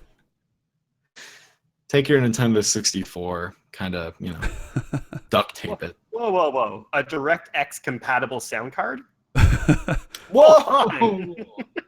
Oh, really breaking the bank there. Jeez. Yeah. I love these bullet points. There's just one thing here that says high-end anime graphics. Something about that just speaks to me. I mean, it's true. It's got some of the most, like, you pause this game anywhere and it looks like it's still out of the anime. Which Yeah, is that is high-end pretty anime cool. Graphics sounds like you crafted that sentence. Yeah, it sounds like you would say when we're like, Katie, what do you think of that graphic novel you're playing? I was like, that's some high-end anime graphics. Yeah, exactly. It almost kind of reminds me of Cuphead a little bit, in that when you're watching the gameplay, it kind of looks like you're watching a film. Like you might be watching the anime, but then you're not. You're actually watching real gameplay footage. So Exactly. it looks like it does look exactly like Dragon Ball Z, the anime. Yeah, definitely. And I can't believe people out there think that this and that other game, Xenoverse 2, like they think that Xenoverse 2 looks better. When obviously there's like, I don't know. It's hard to describe it without having it up in front of you, but like look at comparison images of like the same shots they try to recreate. And there's just so much more love and care put into this game. Right. But yeah. All right. Yeah. So you that going comes to out. Evo this year? You gonna play? You gonna be competing? I don't know about me going to Evo. I know that Tim is going to Evo. Tim really wants to go hardcore with this game. There's actually a tournament coming up in March in Indiana that Tim is going to be coming down for. So be excited to meet up with him. So yeah, we're I really anticipate playing with him for this. But so yeah. But I'll see. I don't know. I mean, hey, going to TwitchCon is one thing. I don't know if I've got the luxury of attending. I gotta pick and choose. That's true. Fair enough. Anyways, all right, that's gonna Speaking do it of for the new picking and releases. choosing, viewer questions. First one from Id Witter. Which game has surprised you the most? Twist in the story, surprisingly more/less enjoyable than you thought, etc. Maybe just because it's relevant, I coming off of just finishing it, but I've got to say Wolfenstein 2. It's not a bad answer. I was just thinking about it. Yeah. That's I would say that's like the answer that comes to mind recently. I'm sure there have been other games that have surprised me, but Wolfenstein has some very surprising moments, even for someone who is expecting some amount of surprise, because that's sort of what Wolfenstein is known for. How far are you, Brandon? I don't know exactly how far I am in context to the whole game, but I think I'm more than halfway through. What's the last thing you've done? We can't get into this. I don't want to accidentally spoil, but needless to say, Wolfenstein 2 has, I would say, quite a few moments that surprise me. Yes. Yeah. But that's I feel like that's such an easy answer though. Right. Yeah, you're right. I have an answer that was probably easy last year, or like earlier last year, which is Doom. I did not think I was going to enjoy Doom as much as I did, and it just ended up being this an entire its own existence within my game history, and it stands out so much for what I thought was just going to be a brain dead level shooter. It ended up having all the little things done executed very well. So I would say Doom. I'd say Doom surprised me because I didn't think I would remember it as much as I do. Yeah, Doom, I think, surprised a lot of people in that I don't know they were expecting what Doom ended up being. Almost in the same way, like, I don't know that people expected Wolfenstein to be what it ended up being. Yeah, definitely. I think talking strictly about gameplay over the story, when I played Sonic Mania last year, after growing up playing exclusively Sonic on the Genesis, I really wasn't expecting that game to hit me as hard as it did. Like playing, just like that game is tailor made for people who like love those games, and it's just filled with like the feeling I got from that game was incredible, and that it was much better than I thought it was going to be for sure. That's going to be my answer. The Sonic Mania. Okay. Cool. Some good answers there. I love this next question. It's Yeah, this is a good one from Eco Official on Twitter. He asks, "What is your fourth favorite video game?" Sort of playing off the question we had over the holidays. What is the fourth item on your Christmas list? I mean, I guess hopefully this is a little less controversial. Yeah. Well, so not something you're like ecstatic about, but something that you go back to. Yeah, this makes me think of like a game you return to every now and then consistently. Yeah. Like it's not always something that it didn't necessarily leave a lasting impact, but every now and then you think back and you're like, yeah, I think I'd like to play that game again. Right. For me, I'd probably go with something like Sonic Adventure 2, because that's a game that I have like huge nostalgia goggles for. But the game has legitimate problems, but I still have so much fun playing it. There's a lot of stuff to do in that game. I would say my fourth favorite, off the top of my head, probably Portal. Oh, that's a good answer. That is pretty good. Yeah. Because it's like it's not my favorite game of all time, and I don't think it's my top 3, but after the top 2 or 3, I think it's right there. Okay, I can see that. Mm-hmm. I'm just trying to think of a game that I come back to, every 6 to 8 months, just because I don't know. And the only thing that's coming to mind right now is Borderlands 2. Okay. Borderlands 2 didn't leave an impact on me like it did for a lot of people, but I do find myself replaying that game 2 or 3 times over the course of me owning it, which I maybe have had it for 4 years or so. So I'm going to go with Borderlands 2. Okay, that's a pretty good answer. Yeah, it's a real fun game. I still like to finish it. I think I've started like 2 or 3 characters and haven't gone through the entire game because there's so much content in that game. Yeah. I mean, it's like it has. I'm trying to think of like games that either have some kind of replay value, whether that's like nostalgic, you enjoyed the game, or if the mechanic itself is built into it for you to be able to replay it. Right. Exactly. Yeah. That's a good answer. I would love to play some Borderlands 2 with you sometime. And, yeah, for sure. I'll reinstall that. Cool. All right, next up, Brandon, do you own Borderlands 2? I don't want to exclude you at all. I do own Borderlands 2. Actually, it's one of those games that I always meant to play, and I never really got around to getting into it. Like, I think I played maybe an hour of it. Okay. But I didn't, like the first Borderlands, I remember playing in co-op, and it was so much fun.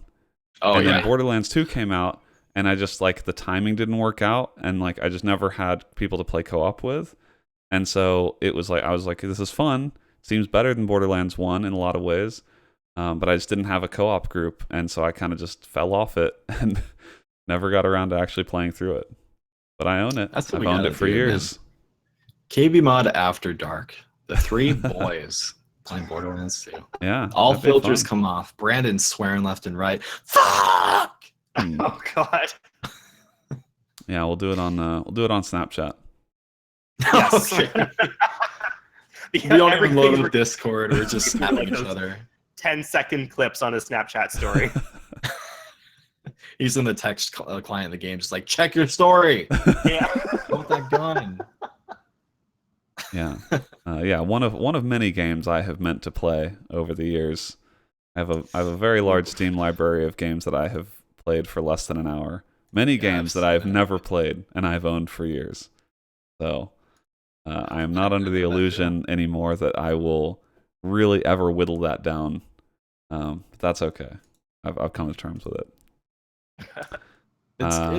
It's comforting to have, yet also very intimidating, because I'm feeling the same thing with mine right now. But it's like you just have to take advantage of getting what you want. And like I buy humble bundles of games that I just know it's like a good value. It's a good deal, and I might only really want to play 1 or 2 games in the bundle, but I'll buy the whole bundle, because I have those games forever, Right. So I'm playing the long game. You know, me in 20 years, if I have if I have a kid and he or she wants to play some video games, I'm like, hey, guess what? You don't have to buy any video games because I got video games. And by Right? then it'll be, oh, he's got his retro collection ready. Exactly. That's the thing. I got retro. What do you want, right? You want like early 2000s, you want mid 2000s, you want 20 teens, right? I got every year covered. So, we're not going to have to worry about buying games in this household because I got games. Oh yeah. Get a Steam machine set up Yeah. so they don't have to get on your computer. I'm playing the long game, you know? All those humble bundles are gonna pay off. They really are. That's what I'm banking on. So Yeah. you would be amazed. Well, maybe you wouldn't be amazed, but you would be. I'm shocked sometimes at the number of games I own that I don't realize I own. Oh And yeah. so every now and then someone's like, "Hey, do you want to play like golf with your friends?"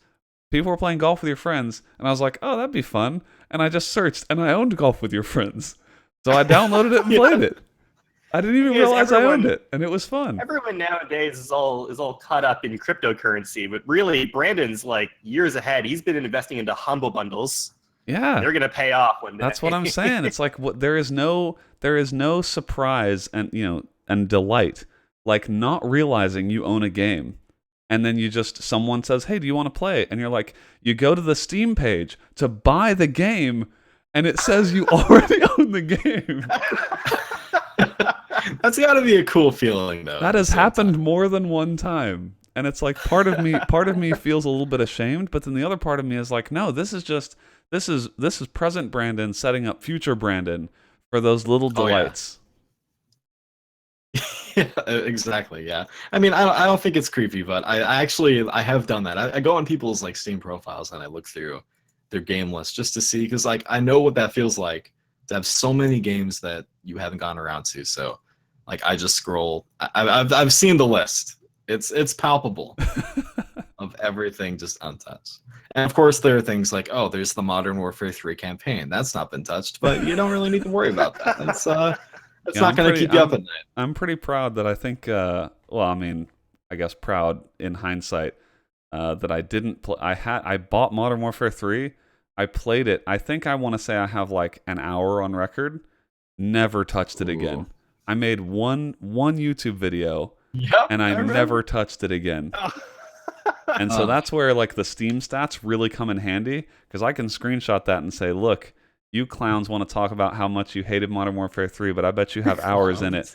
Me, I knew that game was garbage right off the bat. I played a few matches, put up one video, and I never played it again. You got that ad money, and you dipped. Yep. That's so fun. Like, I'm just looking through these, and of course, there are some sins. You've got Dark Souls Prepare to Die edition, untouched. See, look, that's why, I'm not proud of everything, okay?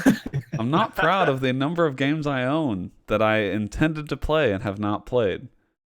But you know what? You got to take the good with the bad. Exactly, yeah. I don't, that's why, got to be careful who you're Steam friends with, because they'll out you. Right, yeah. I'm not trying to. My intention was never to expose you.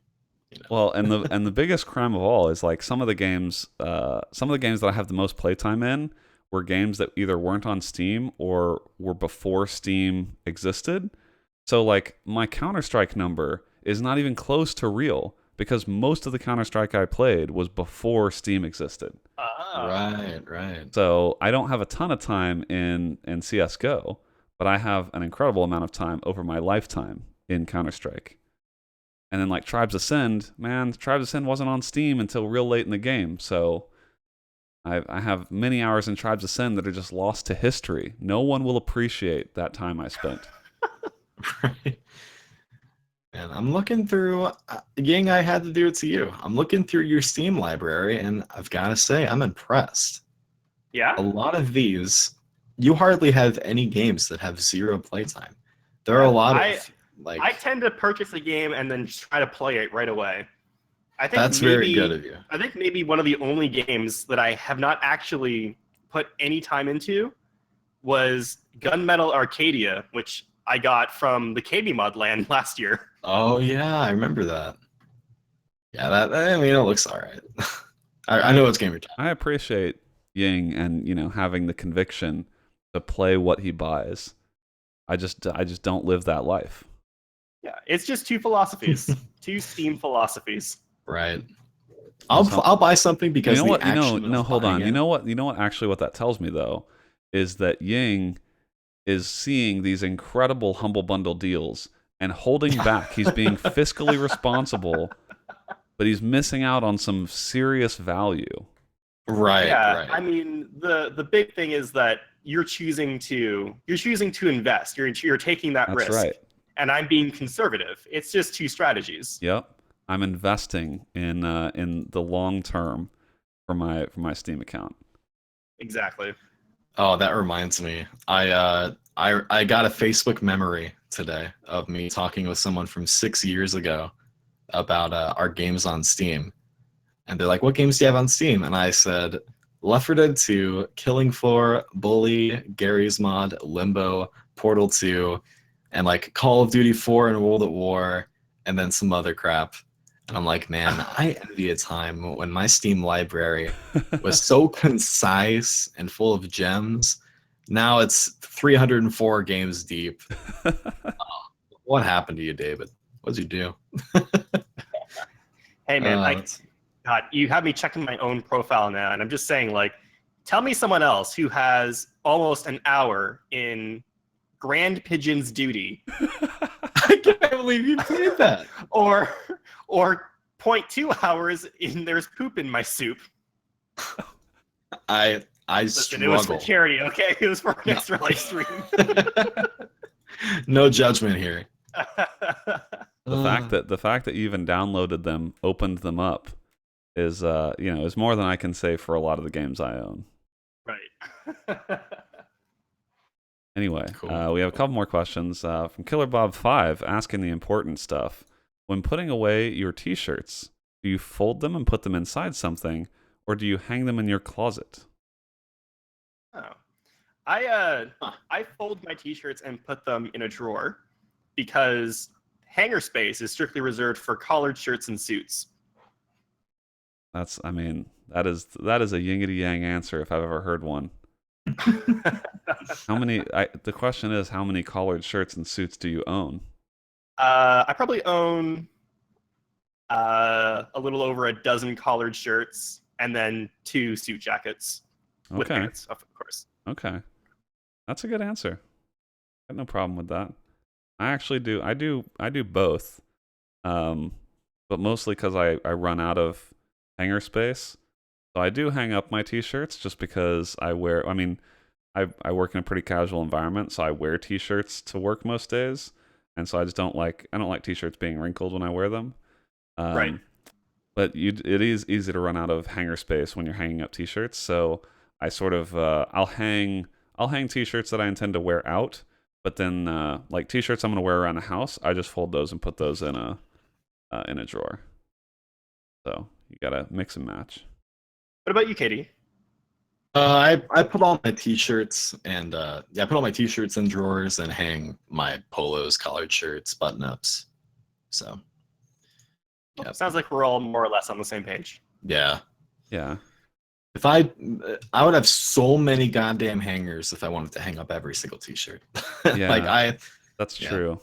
That's true. It does take a lot of hangers, and closet space is generally at a premium. So I definitely have had to retire some shirts due to not having enough hangers or not having enough closet space, and I'll retire them to be folded, either folded in the closet or folded in a drawer.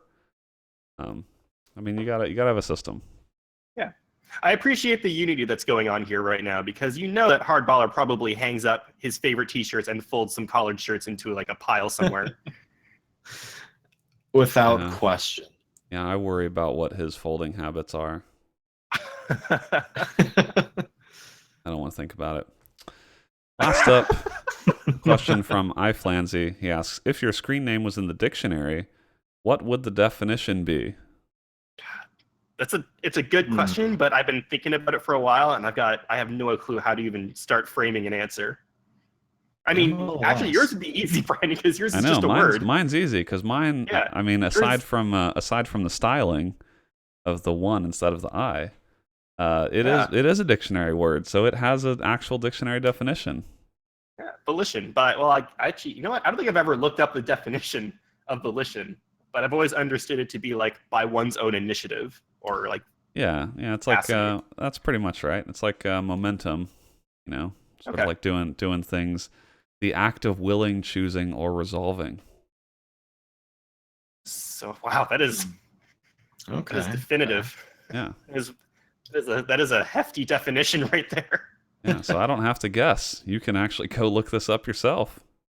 Katie Zen, I feel like would be like some sort of anglicized term for a Japanese term. Oh come on, there's meaning behind Katie Zen.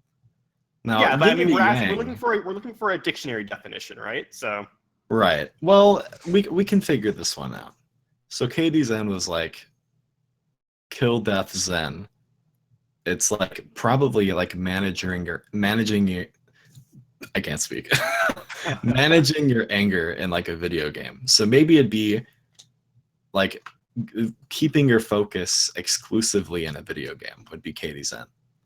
Okay. All right. I can see that. Yingity yang. I'm kind of struggling to reach here. See, the backstory of how I got my name doesn't even translate that well because it's obviously based off of yin and yang, but that was just because I thought the symbol was cool when I was in high school.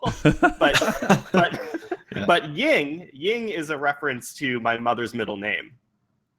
Okay. And ying in Cantonese means flower. Oh, okay. So I'm not really sure where to take that.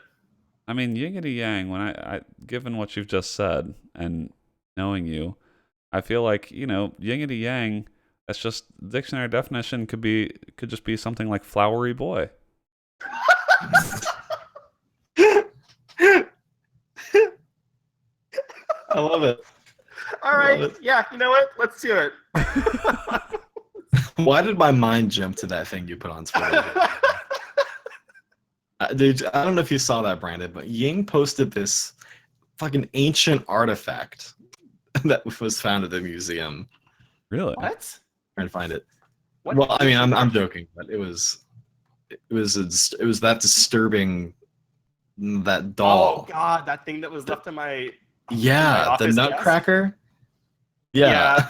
I can only assume it's just... I don't even know how to begin framing this verbally, like what this creation is. You'll just have to investigate my Twitter if you're really interested in what this what Katie's referring to. They know more. It's lovely. I love the one where it's behind you and you turn around and it's not there. It was a slow day today at the museum. All right. Yeah. All right, we're going on a tangent. I'm gonna stop. All right. Well, that's that's a good question. I hadn't encountered that question before, but I like that one. Yeah, it was very creative. That's a good one. Yeah, for sure. Well, thank you for your questions. You really turned my criticism around, Katie. I was like really leaning into something. I was like, I have no idea what Katie's going to come up with, and you actually ended up coming with a really good definition. Okay. I didn't. Is that where your name comes from? Kill Death Zen. Yeah, because I didn't know the real origin story there. Well, it was like I remember. Now this is gonna sound like a real kid, but my first like real online game that I really got into was Modern Warfare 2. And I know that's like way too recent, but like I had a name before that, and then I remember like I'd play something online and I'd get really, really mad. And so it was like Katie Zen, you get a kill, then you die, but you gotta keep that Zen so you don't get frustrated. So it was like Katie Zen. It's really dumb. In hindsight, I would it's like really a reminder to yourself. You look at your own name and you remember you gotta keep it Zen. Yeah, now that we know your real name, should we call you Kill Death? Would you prefer to go by Kill Death? My God. Don't call me Kill Death. Kill Death Zen. Wow, that really, I was not aware of how edgelord that sounds. Kill Death Zen. That really sounds like like anime villain. I was about to say, it sounds like if I click on your Steam profile, you would have an animated anime GIF.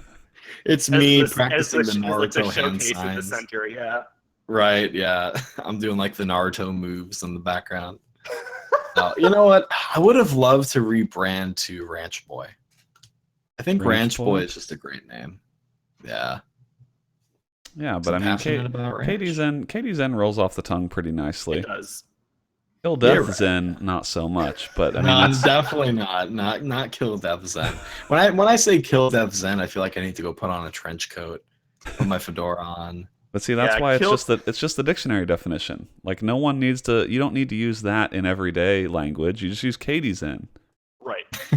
Yeah. Except for when you're applying to a job and you have to put your full name down. You have to write Kill Death Zen. Yeah, I might have to exclude that. Might have to forfeit the interview. Yeah.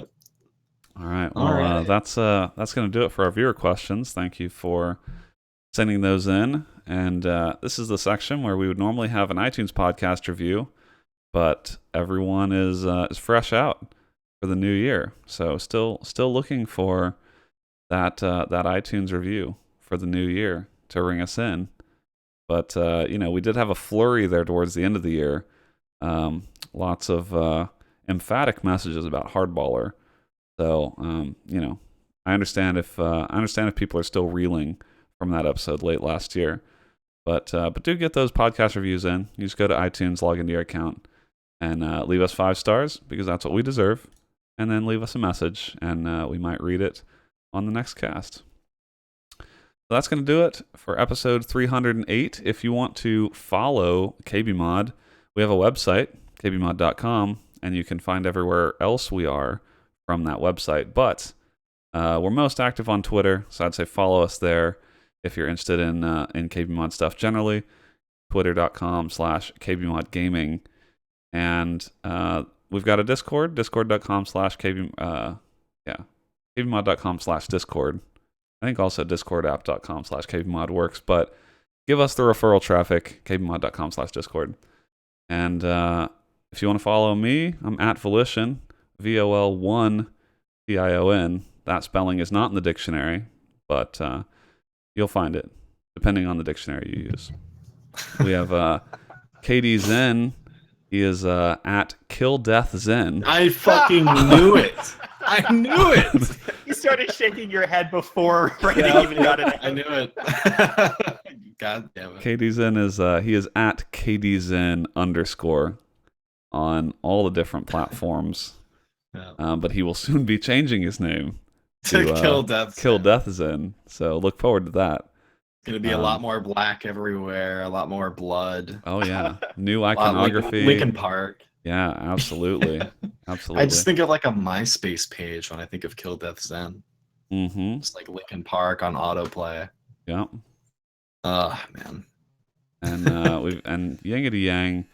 We have at Yingity Yang. That's 2 Y's in the middle there. He is Yingity Yang on all the different platforms, as far as I know. That is correct. So that's gonna do it for episode 308. Thanks for hanging out with us tonight, and we will see you next time. Farewell. Hey guys, what's up? Brandon here, and today I've got some Call of Duty gameplay for you. Now quick, guess which Call of Duty it is? I forgot. The title of the video says Modern Warfare 3, but if that title wasn't there, I bet many of you would just be like, oh, is this a new map pack for Modern Warfare 2? Okay, I can't do this anymore. Let me do that